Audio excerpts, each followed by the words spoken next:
So my mentor in business and really best friend says this to me all the time, and I think it's something that you guys should hear as well. And this is what it is. Let's get into it. Hey everybody, Jeff Fuzzy Wenzel. If you've seen any of my videos, you know what I do. I'm in equity crowdfunding. I'm making this video tonight to kind of talk about what failure means in a startup. What is failure? And I'm going to be incredibly honest with you guys right now.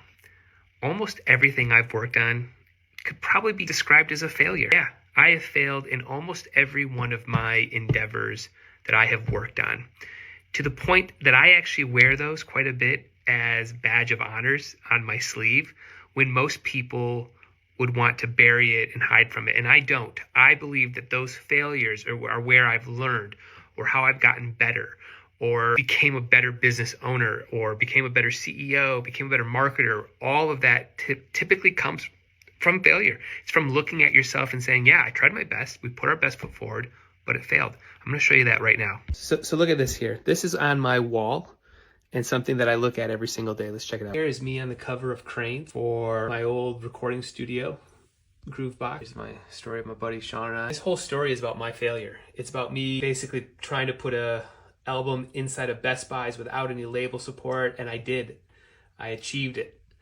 And ultimately, nobody bought it. I put all this work into distributing a record and nobody bought it.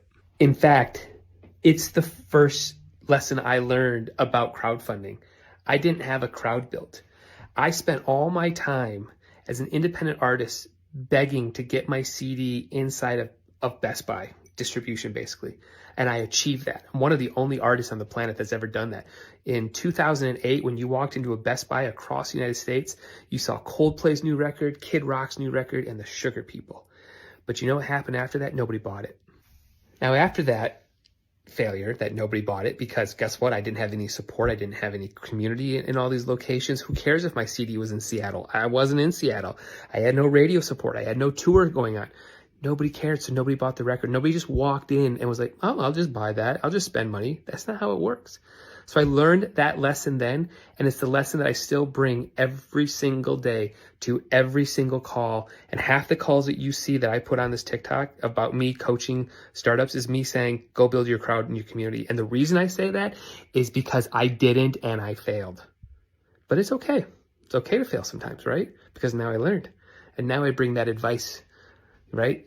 So as a founder, as a CEO, you've got to keep jumping off, right? Jumping off the cliff, trying your best, being comfortable with failure. In fact, right now I'm going through failure. I thought I was going to be a big wig at a company that I thought I'd be at for the rest of my life. It didn't happen. What am I going to do? Do I sit around and pout, or do I get back on the horse and ride again? So I just say all this to everybody out there. The failures are okay. What's worse is not doing anything.